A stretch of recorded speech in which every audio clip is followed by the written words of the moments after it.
Ah, en una pequeña historia que estaba en estos devocionales llamados Pan de Vida, contaban la historia de un hombre que ese domingo le tocaba dar el devocional en la iglesia, así que tomó el micrófono, se paró frente a la congregación y les hizo una pregunta. ¿Saben de lo que voy a hablar el día de hoy? La congregación dijo, no. Y este hombre dijo, yo tampoco, y se echó a correr. Así que en otra ocasión volvieron a darle una oportunidad a este hermano y subió al púlpito nuevamente y les hizo la pregunta, ¿saben de lo que voy a hablar el día de hoy? La congregación dijo, sí sabemos. Así que el hombre ahora respondió, pues ya no tiene necesidad entonces de que yo se los diga. Y se echó a correr de nuevo. Ya la última vez le dieron una última oportunidad para dar el devocional. Y nuevamente se paró frente a la congregación y dijo, ¿saben de lo que voy a hablar el día de hoy? La mitad dijo, sí sabemos. Y la mitad dijo, no sabemos. Así que fácil. Los que sí saben, díganselo a los que no saben. Y se echó a correr otra vez. Y no sé si te pase, pero de pronto hablar con la gente, hablarles del evangelio, predicarles, puede ser un asunto difícil, ¿verdad? Nos podemos sentir como este hombre que queremos echarnos a correr. Pero la Biblia nos enseña que es nuestra responsabilidad, no solamente como iglesia, sino cada uno de nosotros tenemos la responsabilidad de predicar el evangelio a otras personas. Y en el pasaje que vamos a leer el día de hoy veremos que si bien no es un pasaje quizás precisamente misionero, sí contiene uno de los principios misioneros más importantes, que es necesario predicar para que otros puedan escuchar y creer. Entonces, ¿por qué no ponemos este tiempo en manos de Dios? Que nos ayude a poder estudiar lo que la Biblia enseña alrededor del tema de las misiones, que Dios nos transforme. ¿Me acompañas a orar? Señor, gracias por ser tan bueno. Gracias por esta noche que nos das la libertad de abrir nuestras Biblias, Señor, y en nuestro idioma poder entenderla, poder escucharla, Señor. Es un regalo tuyo, Señor, y gracias por darnos la oportunidad también de tener un lugar donde escuchar también tu palabra. También es un regalo tuyo. Señor, transfórmanos y danos claridad. En el nombre de Jesús. Amén. Acompáñame a Romanos, capítulo 10. Creo que, por lo menos al tema de esta noche, si pudiéramos ponerle algún nombre, creo que sería, ¿cómo van a creer si no hay quien se los diga? Eso es como lo que está en el corazón de este principio misionero. No hay manera de que otros puedan creer en Cristo si no hay quienes les cuentan quién es Cristo. Entonces dice Romanos capítulo 10, versículo número 14. ¿Cómo pues invocarán a aquel en el cual no han creído? ¿Y cómo creerán en aquel de quien no han oído? ¿Y cómo irán sin haber quien les predique? ¿Y cómo predicarán si no fueren enviados? Como está escrito, cuán hermosos son los pies de los que anuncian la paz, de los que anuncian buenas nuevas. No hay manera en la que puedan creer si no han oído de Jesús. Ahora, poniendo quizás, digamos, un poco de contexto para entender lo que Pablo está diciendo aquí. Esta carta, la carta a los romanos, Pablo le escribe con un tema en particular. ¿Cuál es el tema general en la carta a los romanos? Bueno, Douglas J. Moo, comentarista bíblico, dice, el tema es el evangelio.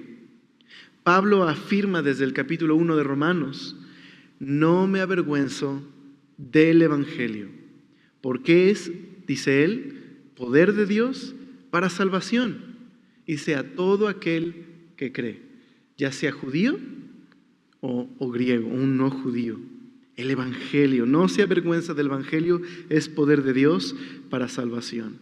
Así que Romanos, esta carta surge de esta situación misionera de Pablo y del evangelio que él ha defendido y que él ha predicado, que es poder de Dios para todos, poder de salvación, y que está en el corazón mismo de su labor como misionero.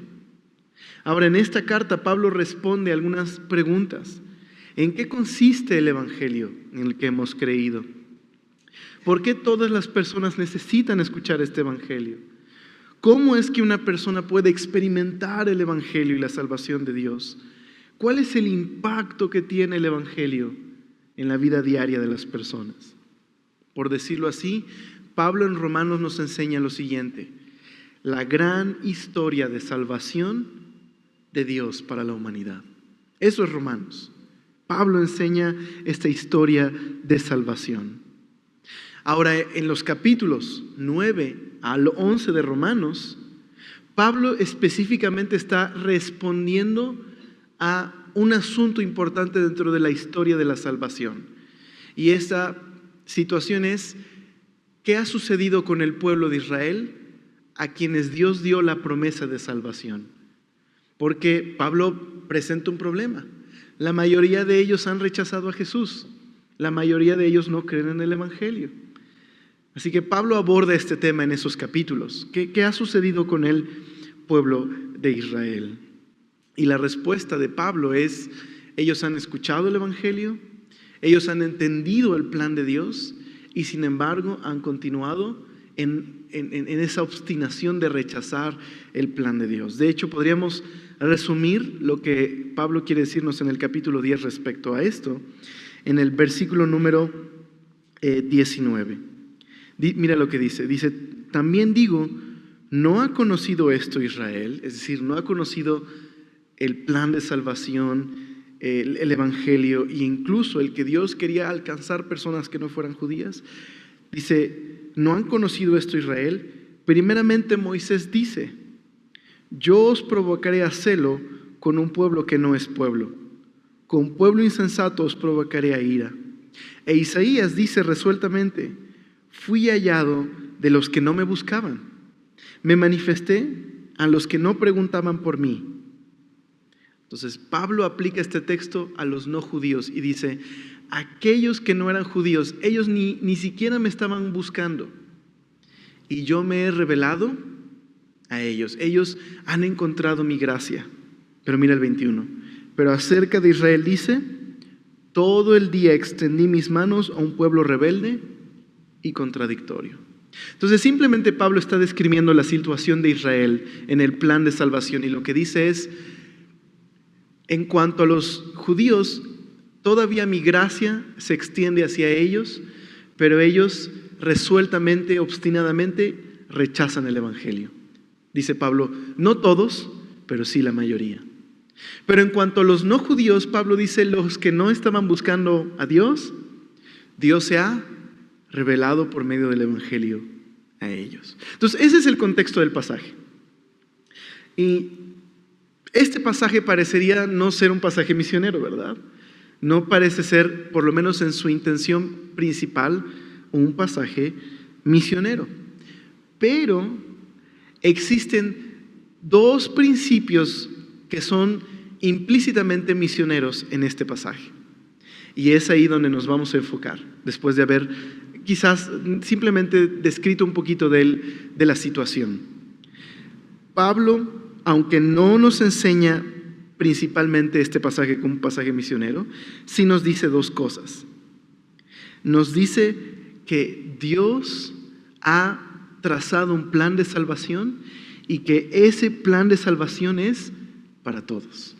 Entonces, por lo menos entendemos esto, que la salvación por medio de Jesús ahora está disponible para todos. Entonces me voy a regresar un poquitito en el pasaje y vamos a leer un poquitito antes. Entonces mira lo que dice el verso 1 del capítulo 10. Hermanos, ciertamente el anhelo de mi corazón y mi oración a Dios por Israel es para salvación. Entonces, ¿qué hace Pablo? Pablo quiere que el pueblo de Israel sea salvo.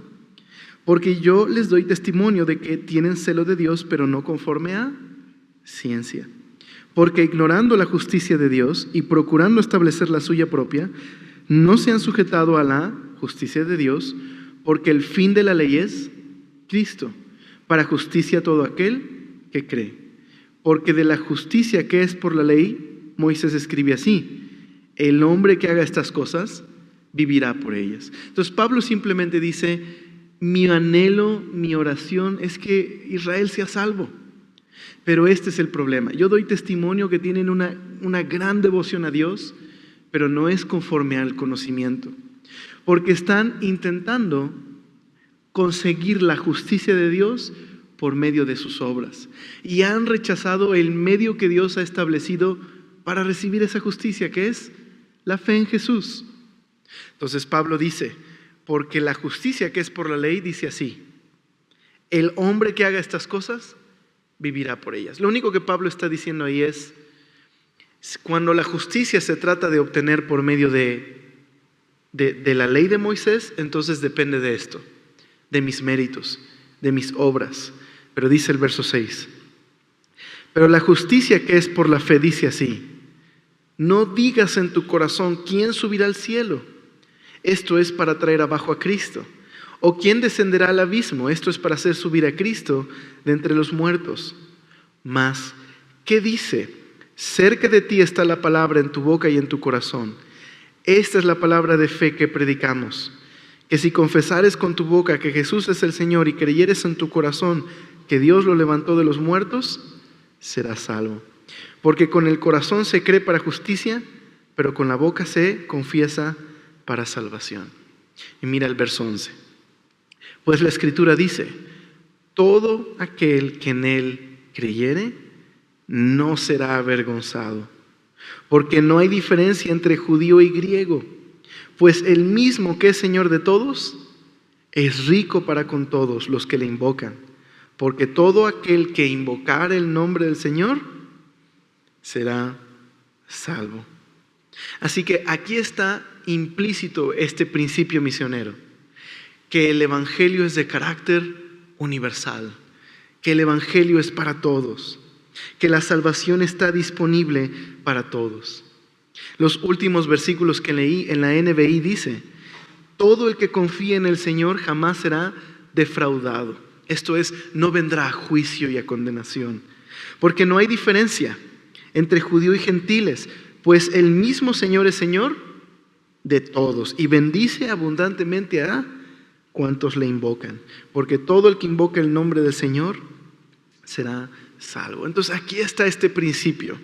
El evangelio es para todas las naciones, es para todos los grupos étnicos. Y Pablo hace algo muy interesante. Pablo cita Deuteronomio. Y Pablo cita una porción de Deuteronomio que tiene que ver con la ley. Y en el contexto, lo que Pablo les está diciendo a los judíos, lo que Moisés les estaba diciendo a los judíos en un Deuteronomio en el Antiguo Testamento es lo siguiente: no se preocupen por conocer la intención y la voluntad de Dios. No es que es tan difícil como que tienen que subir al cielo o alguien tiene que descender del cielo para decírselos. Ni siquiera tienen que ir a lo profundo del mar. Dios, a través de la ley de Moisés, había hecho disponible la voluntad de Dios para el pueblo. Entonces Pablo toma eso y ahora lo aplica a los cristianos y les dice así: no es necesario que ustedes suban al cielo, alguien ya lo hizo. Cristo se hizo hombre. Es más, no es necesario ni siquiera que ustedes vayan a lo profundo del abismo, porque Cristo ya resucitó de entre los muertos.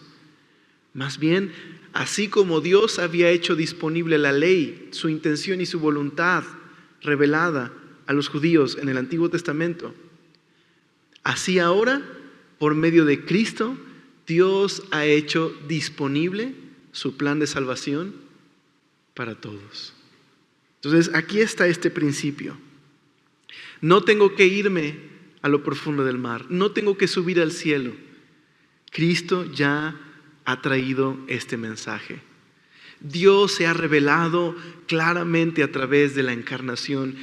Dios en Cristo. Dios haciéndose hombre como nosotros, nos ha traído este mensaje de salvación y de rescate.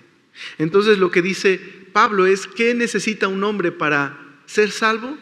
Simplemente tiene que responder a la obra de Cristo. Es lo único que tiene que hacer, porque Dios ya se ha revelado en Cristo.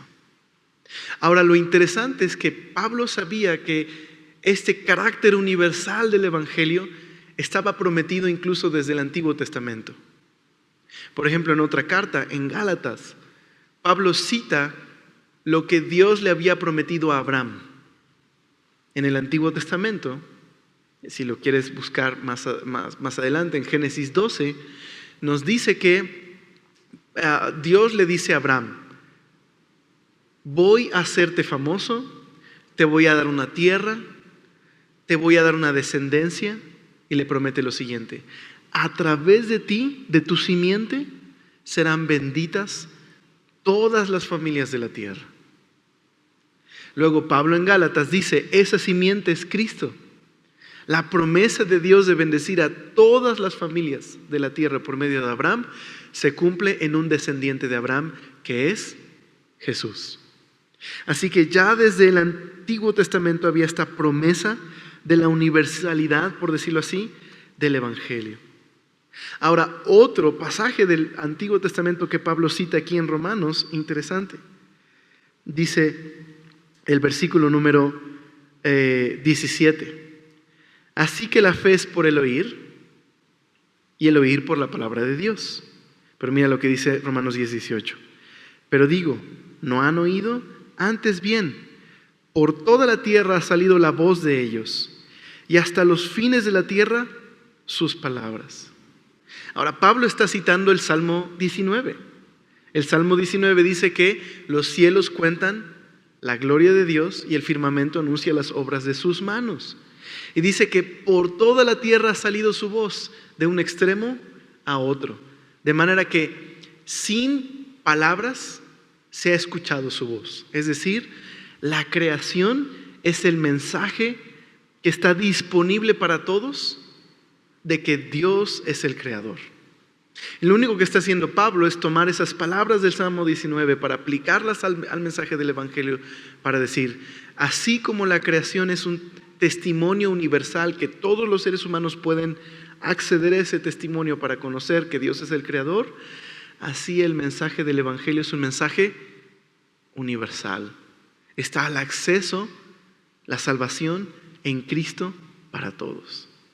Entonces, simplemente este es el primer principio misionero, que la salvación está disponible por medio de Jesús para todos. El Evangelio es de carácter universal. Ahora, esto es maravilloso, ¿sabes? ¿Por qué el Evangelio es de carácter universal? Porque el Evangelio es la solución universal de Dios a un problema humano, que no es un problema étnico o es un problema cultural, es un problema humano, universal, y es el pecado. El pecado es un problema humano, en todas las generaciones, en todas las épocas, en todos los países, es un problema universal. La necesidad de reconciliarnos con Dios, la necesidad del perdón de Dios. Y es el mensaje del Evangelio, la muerte y resurrección de Jesús, que suple de manera completa y satisfactoria esa necesidad de reconciliarnos con Dios, esa necesidad del perdón. Lo hace el Evangelio. Es un mensaje universal. Así que eso lo vemos ahí en Romanos 10. Es para todos. No es para una cultura. Si bien otras culturas nos han traído el mensaje del Evangelio, y quizás muchas veces ese mensaje quizás sí se ha de alguna manera confundido con la empresa de esa nación, ese mensaje es universal. Así que el Evangelio no es un invento americano, el Evangelio no es un invento imperialista. El mensaje del Evangelio es la promesa de Dios para salvación a todos. Y está prometido desde el principio, que en Cristo, en esa simiente, habría salvación y perdón. Pero ahora Pablo nos lleva a otro principio. El mensaje del Evangelio es universal, es para todos. Pero Pablo nos enseña este principio. Para que una persona sea salva, necesita escuchar el mensaje. Entonces mira nuevamente lo que dice Romanos, capítulo 10, versículo 14. Entonces, el 13 dice, todo aquel que invoque el nombre del Señor será salvo. Es decir, este es un mensaje universal para todos. No importa la cultura que sea, no importa la época en la que vivan, este mensaje es para todos. Pero ahora Pablo dice en el 14, ¿cómo pues invocarán aquel en el cual no han creído? ¿Y cómo creerán en aquel de quien no han oído? ¿Y cómo oirán sin haber quien les predique? ¿Y cómo predicarán si no fueren enviados? Como está escrito, cuán hermosos son los pies de los que anuncian la paz, de los que anuncian buenas nuevas. Podríamos decir que la historia de la iglesia es la historia de cómo nos ha llegado este mensaje universal a cada a cada época. En cada era ha habido la necesidad de la predicación, de la proclamación del Evangelio. Y ha habido hombres que han sido proclamadores, que han sido enviados a predicar este mensaje universal, que es para todas las culturas. Y lo que el día de hoy el Señor quiere recordarnos es esto, que es para que alguien pueda ser salvo, esa persona tiene que oír el Evangelio. Y para que pueda escuchar el Evangelio, alguien tiene que ir a predicárselo. Y para que alguien vaya a predicárselo, alguien tiene que ser enviado. Esa es la lógica de este pasaje. El envío del predicador, la predicación y escuchar el mensaje de Cristo son esenciales, son necesarios. Pablo dice, solo pueden creer las personas en Jesús si escuchan quién es Jesús. Entonces, por ponérselos de una manera, en alguna ilustración sencilla. A mi hijo le encantan las langostas. Dices, pues ¿a dónde lo llevas de comer? No es que come langosta. Pero si te topas con mi hijo tiene 4 años, si te lo encuentras, ahorita lo que lo tiene obsesionado son las langostas. Entonces lo primero que te va a decir es, oye, quiero enseñarte a la langosta que canta cuando le aprietas su botón. O sea, si tú escuchas eso de mi hijo vas a decir, me vas a voltear a ver, ¿qué dijo? ¿Sí o no? ¿Qué quiso decir? Entonces yo te voy a tener que contar la historia de que cuando era chiquito había una langosta de peluche que teníamos en casa de ustedes. Y que era de esos peluches que le aprietas el botón y canta alguna canción. Pero mi hijo le tenía terror. Así que la tiramos a la basura. Pero el día de hace un par de semanas se encontró con una foto en la que vio esa langosta y se acordó. Entonces desde ese momento está todo el tiempo haciendo que es la langosta que canta, todos sus peluches le pone un botón para que lo aprietes y le haga como la langosta que canta. Entonces esa es la historia de la langosta. Entonces ahora si te encuentras con mi hijo y lo escuchas decir, oye, le aprietas el botón a la langosta, ya sabes lo que quiere decir, ¿verdad? ¿Por qué tiene significado para ti? Porque te he contado la historia. ¿Sí me explico? Ahora tiene sentido. Entonces, ninguna persona puede creer en Jesús y entender qué significa si alguien no le cuenta la historia.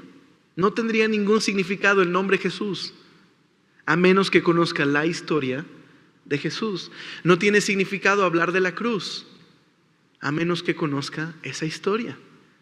No tiene significado hablar del perdón, a menos que sepa que es un pecador que necesita ese perdón. Se requiere a alguien que vaya y le cuente la historia para que pueda tener significado y entonces pueda invocar a Jesús en el sentido de creer para salvación. Así que Pablo dice que hay elementos necesarios. El versículo 17 lo resume así: así que la fe es por el oír, y el oír por la palabra de Dios. De hecho, si tradujéramos este texto un poquito más parecido al original, se traduciría así: así que la fe es por el oír el mensaje predicado. Y la predicación del mensaje es el mensaje de Cristo. Así se escucharía en el original. Entonces aquí hay dos elementos importantes en los que tú y yo tenemos que meditar. Número uno está el mensaje que tienen que escuchar. Hay un mensaje que tienen que escuchar. ¿Y cuál es ese mensaje? Pues Pablo dice que es el mensaje del señorío y la resurrección del Señor Jesús. Por eso dice el verso número 8. Mas ¿qué dice? Cerca de ti está el mensaje o la palabra, en tu boca y en tu corazón. Esta es la palabra de fe o el mensaje de fe que predicamos. Mira, dice el 9, que si confesares con tu boca que Jesús es el Señor y creyeres en tu corazón que Dios le levantó de los muertos, serás salvo. Así que el mensaje cristiano tiene un contenido. Hay algo que las personas tienen que escuchar y que entender antes de que puedan ser salvas. Y este es el mensaje del señorío y la resurrección de Jesús. Le llamaríamos la confesión cristiana más básica, la confesión cristiana esencial, que Jesús es el Señor y que resucitó de los muertos.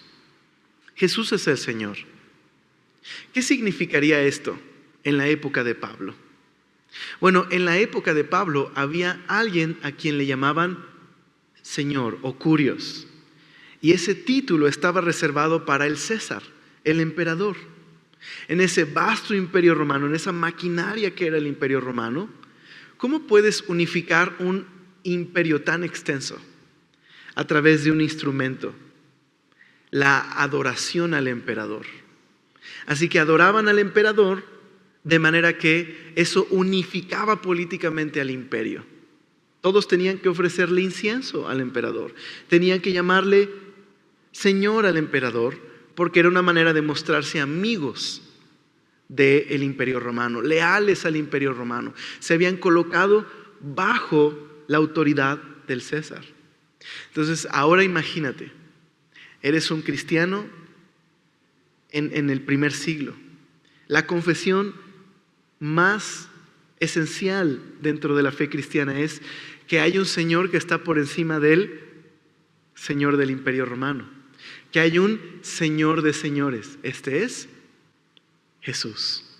Hay alguien que, dice Filipenses, se humilló hasta la muerte de cruz y que fue exaltado por Dios y que Dios le ha dado un título, que su nombre está sobre cualquier otro nombre. Así que un cristiano que está confesando que es un cristiano, ¿qué quiere decir con eso?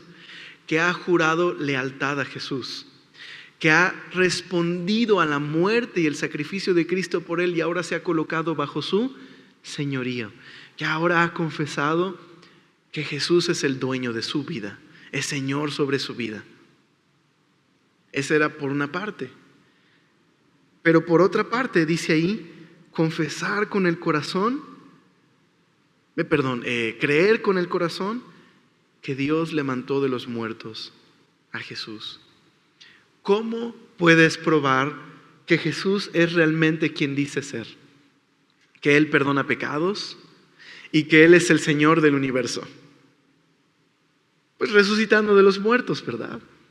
Esa es la prueba de que Jesús es quien es, que Él es el Señor de todos. Él se ha levantado de los muertos.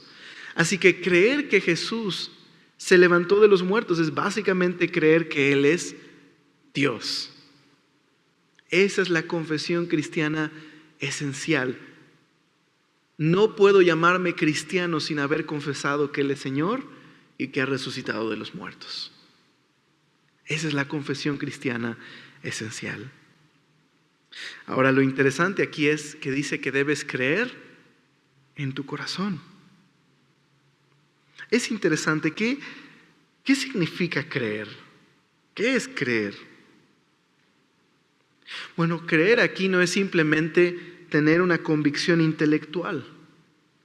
Implica confianza, implica dependencia completa, total.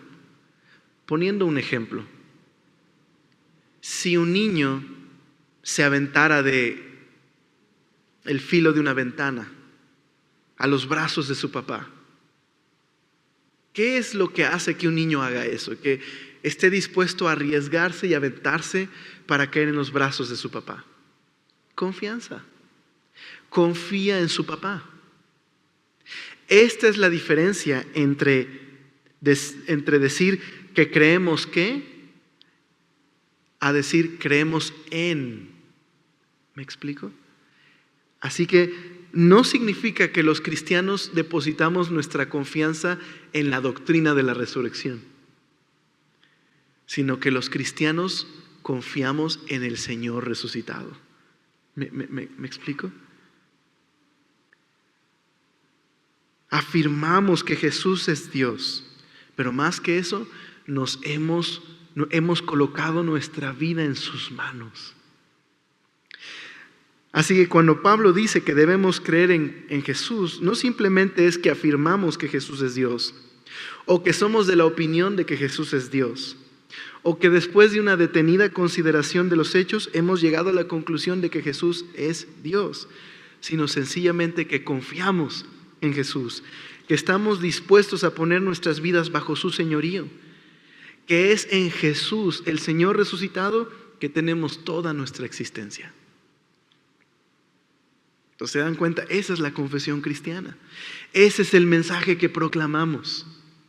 Ese es el mensaje que tienen que escuchar. ¿Quién es? Quien sea, porque este mensaje es para todos. Que Cristo en la cruz murió por los pecados de los hombres. Que ha resucitado venciendo al pecado y a la muerte. En una región de la India, un joven pastor se dio cuenta que en esa comunidad el agua era pésima, de pésima calidad. Así que habló con su iglesia y construyeron un pozo para esa comunidad. Bueno, un hombre se acercó y le preguntó a este hombre, ¿por qué hacen esto? Y él simplemente le explicó el evangelio y el amor de Dios y cómo Dios ama a esa comunidad. Y era una manera práctica de demostrarle a esa comunidad que Dios les ama. Pero esa comunidad había tenido muchas enfermedades, muchos padecimientos por causa de esa agua que estaba contaminada. Así que este joven pastor le dijo a este hombre, ¿sabes? Este pozo de agua limpia te va a ayudar a no tener más enfermedades, pero siempre volverás a tener sed y necesidad de esta agua. Jesús, el evangelio que yo te he enseñado, puede saciar una sed más profunda que la sed natural. La necesidad que tienes de ser perdonado y de reconciliarte con Dios. Así como el agua es una necesidad universal, ¿estás de acuerdo? Pero todos dependemos del agua para poder vivir. Es una necesidad universal. Una necesidad más profunda que tenemos es la necesidad de ser reconciliados con nuestro Creador, de que el Señor pueda limpiar nuestro corazón y darnos una vida nueva. Y el evangelio suple esa necesidad universal de todos los hombres. Ese ha sido el mensaje que ha sido proclamado durante mucho tiempo.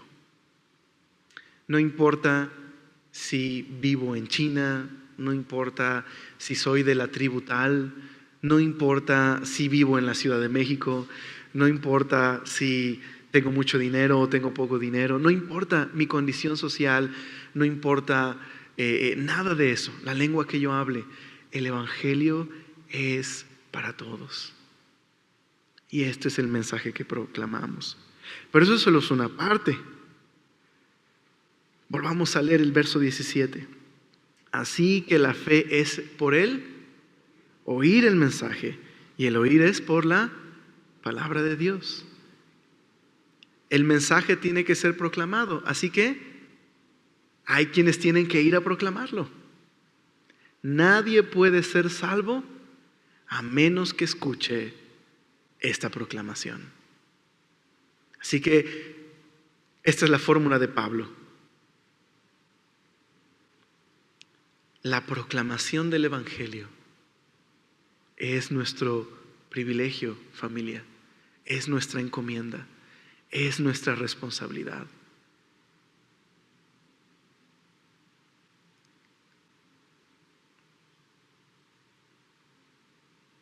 Ahora, quizás el día de hoy hay muchas excusas que se pueden levantar respecto a la necesidad de que haya quienes vayan a proclamar el mensaje. Muchas veces podría ser que el posmodernismo, esta cultura nos haya afectado de manera que hemos quizás llegado a la conclusión: hay muchos caminos para llegar a Dios. Hay bastantes relatos igual de válidos. ¿Por qué decir que solo el mensaje de Jesús? ¿No nos parece que es demasiado egoísta e incluso cuadrado decir eso? Pero el texto claramente enseña que no hay salvación si no se escucha el mensaje de Cristo que ha muerto en la cruz y ha resucitado. Así que no todos los caminos son igual de válidos. Quizás todos los caminos llevan a Roma, pero no todos los caminos llevan a Dios.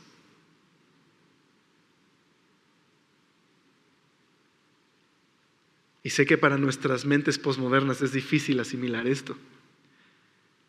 Pero a menos que entendamos que es necesaria la proclamación del Evangelio, no sentiremos la responsabilidad de ir y predicar ese mensaje. Mientras sigamos pensando, hay muchos otros caminos, ¿por qué limitarse? No sentiremos la necesidad de que otros escuchen. Quizás por otro lado pensamos, bueno, ¿es que no crees que eso limita a Dios? Dios es soberano. Dios puede revelarse sin tu ayuda o sin mi ayuda. Y sabes, sé que Dios es soberano y sé que Dios puede utilizar muchos medios distintos para revelarse a las personas. Creo que Dios es bueno y por supuesto que no podemos limitar al Señor. Pero lejos de que esto debería provocar una discusión, deberíamos darnos cuenta que en el contexto del pasaje, en un pasaje que de hecho habla de la soberanía de Dios, Pablo claramente enseña: no pueden creer a menos que escuchen. Es nuestra responsabilidad. Así que lejos de especular de pronto y discutir al respecto, pero si Dios quiere se le puede aparecer a la gente. Y si Dios quiere pues sí, Dios podría hacer eso si quiere, pero no es el medio que Él escogió. No sirve de nada discutir por las excepciones cuando tenemos una norma en la Escritura. Y la norma es: creen cuando escuchan el mensaje, y escuchan el mensaje cuando los misioneros lo proclaman, y los misioneros lo proclaman cuando son enviados. Esa es la norma bíblica. Las excepciones Dios se encarga, porque Dios es soberano. Pero a ti y a mí no nos ha mandado a discutir como Dios lo hace, sino a obedecer lo que la Biblia dice. Ir y proclamar el mensaje. Esa es nuestra responsabilidad. Y nuestro privilegio. Nuestro privilegio. Simplemente, déjame hacer una pequeña encuesta. ¿Algunos de ustedes están aquí porque alguien les habló de Jesús? ¿Sí? ¿Quién puede levantar su mano? ¿Quién está, a lo mejor no en esta iglesia, pero sí en Cristo? ¿Quién está en Cristo porque alguien le predicó el mensaje del Evangelio? ¿Okay? Bastantes, ¿verdad? ¿Los demás se predicaron solitos? ¿no? A lo mejor recibieron el mensaje porque oyeron un programa de radio. Ahí había un proclamador. Sí. A lo mejor te encontraste con un panfleto tirado en la calle. Bueno, alguien lo tiró. ¿Me explico? A lo mejor encontraste una página de internet. Bueno, alguien hizo esa página. ¿Me explico? Entonces, ¿alguien está aquí en Cristo porque alguien le proclamó? ¿Pueden levantar su mano quiénes? Pues todos, ¿verdad?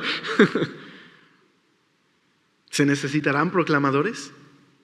Claro, claro. Dios ha escogido ese método y en particular Dios quiere usar personas. Dios ha escogido ese método. Es la manera en la que Dios puede usar ángeles si quiere, sí, pero no escogió ese método. Dios quiere que tú y yo proclamemos el mensaje. Ahora, déjame terminar el día de hoy tratando de contextualizarlo a lo que está ocurriendo en el mes de misiones. En este año, en el mes de misiones, estamos hablando acerca de alcanzar a nuestras comunidades cercanas,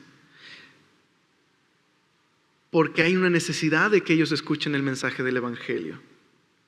Pero en esas comunidades tenemos una barrera cultural y lingüística. Ese es el asunto que estamos tratando. Y por esa razón, de lo que se ha tratado este mes es de la necesidad de tener traducciones de esos mensajes. ¿Para qué? Para que puedan escuchar quién es Jesús y qué significa lo que Jesús hizo, y entonces puedan creer e invocar el nombre del Señor. La historia de la iglesia, les decía, es una historia de cómo nos ha llegado el mensaje.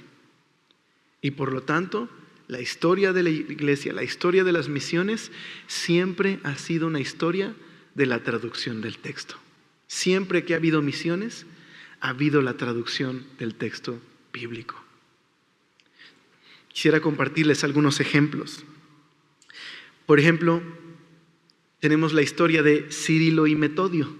A lo mejor dices, ni los conozco. Bueno, sería una buena oportunidad para que en algún momento puedas checar su historia.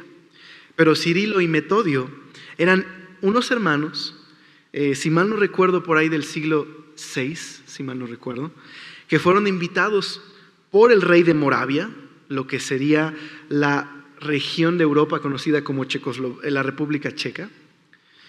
Y ambos eran de Tesalónica, estos dos hermanos. Y antes de salir de su casa, Cirilo formó un alfabeto basado en el eslavo para traducir la Biblia a un lenguaje, al lenguaje de los moravos. Ahora, pasaron muchas dificultades y digamos que la misión en Moravia fracasó. Pero su labor no fue un fracaso, porque los sucesores de Cirilo y Metodio llevaron el Evangelio a Bulgaria. De hecho, ahí el príncipe Boris ya había aceptado a Cristo. Y lo que hicieron fue llevar el Evangelio, y el pueblo entero abrazó el Evangelio. Y empezaron a adorar a Dios en su propio idioma. De hecho, adaptaron el alfabeto de Cirilo a la lengua de los búlgaros. Y de hecho, el cirílico es hasta el día de hoy la manera común de escribir en el sureste de Europa y en Rusia. Así que esa labor que tuvo Cirilo y Metodio en esa época transformó a una región y tuvo un impacto tan grande hasta el día de hoy. O tenemos la historia de Guillermo Carey, a quien conocemos como el padre de las misiones modernas. Él enfatizó que quienes tendrían más impacto como misioneros serían los nativos del lugar a donde llegara el Evangelio. Y fue tal la pasión que tenía porque los nativos llevaran el Evangelio, que tradujo el Nuevo Testamento a más de 24 dialectos. Su labor misionera fue tal que aunque en pocos años vio pocos convertidos, después de su vida hubo muchísimos misioneros que utilizaron sus traducciones para llevar el Evangelio a otras culturas. De hecho, él hizo escuelas donde aprendían tanto europeos como indios, y se les enseñaba tanto las escrituras como los libros sagrados de la India, porque para Carey él tenía un sentido muy profundo de respeto por la cultura y las tradiciones de la India. Él no quería ir y destruir esas tradiciones, claro. Se opuso a aquellas tradiciones que estuvieran en contra de la Escritura y que fueran en contra de la dignidad humana. Pero también respetó a esas culturas. Así que él combinó ese respeto por la cultura, pero también capacitó a los nativos para llevar el mensaje del Evangelio. Hasta el día de hoy, el impacto de las misiones en la India y en otras regiones se debe a este hombre. Era un zapatero que lo único que tenía era su Biblia y el libro del capitán James Cook y sus descubrimientos de Hawái y otras islas. Y eso es lo que le inspiró a ir, y él cambió las misiones, el concepto de misiones. De hecho, cuando él propuso las misiones, uno de los hombres le dijo: mira, muchacho, cuando Dios quiera alcanzar a otros, lo hará sin ti y sin mí. Y sin embargo,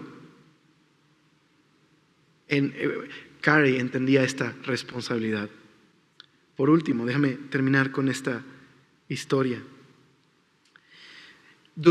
Antes de la época de la Reforma, en las parroquias, la Biblia se leía en latín. Y muchas veces ni el sacerdote sabía latín. Aprendía de memoria un par de cosas y las repetía en la parroquia, y la gente no sabía latín, ni el sacerdote sabía latín. Había una gran obscuridad espiritual en Europa. Pero por ahí una de las primeras traducciones en la Reforma fue una traducción al español, directamente del griego.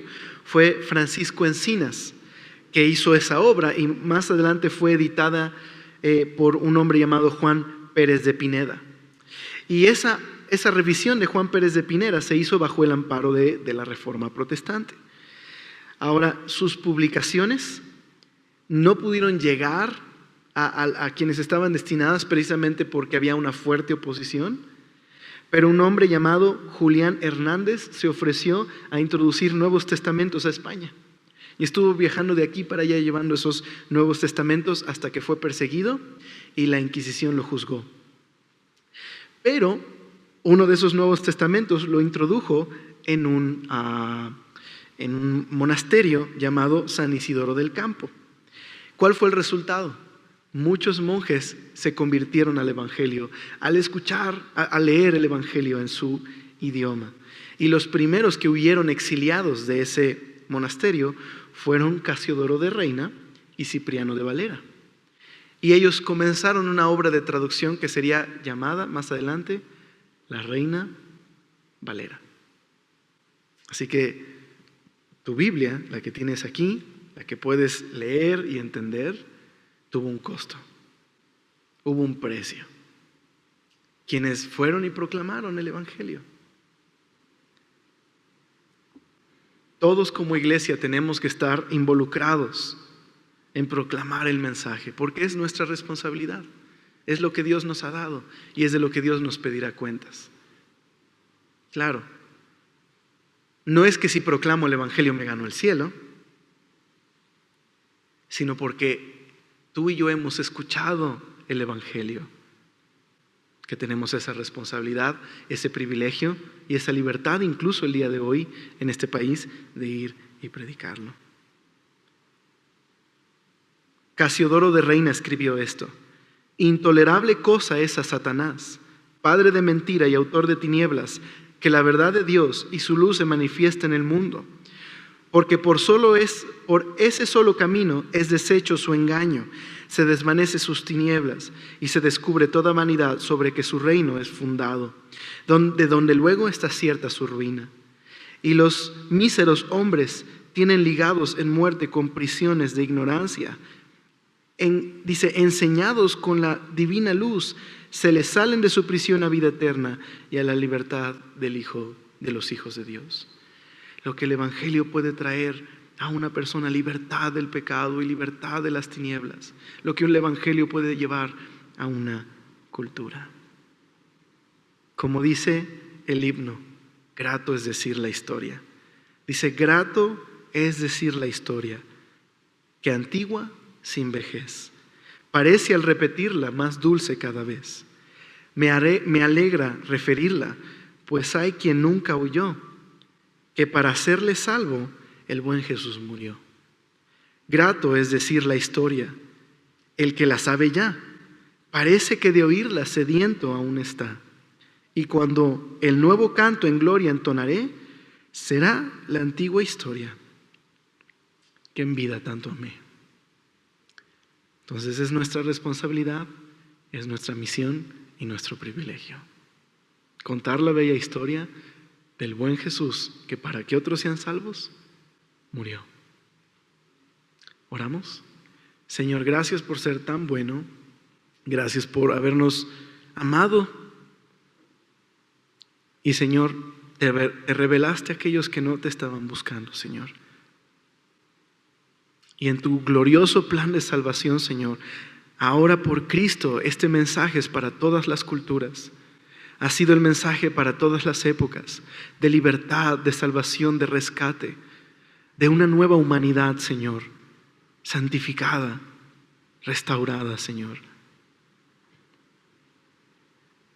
redimida del poder de las tinieblas y del pecado. Señor, enciende nuestros corazones con este anhelo de que otros sepan que el buen Jesús murió para que sean salvos. Que ese mensaje es para ellos. Te lo ruego.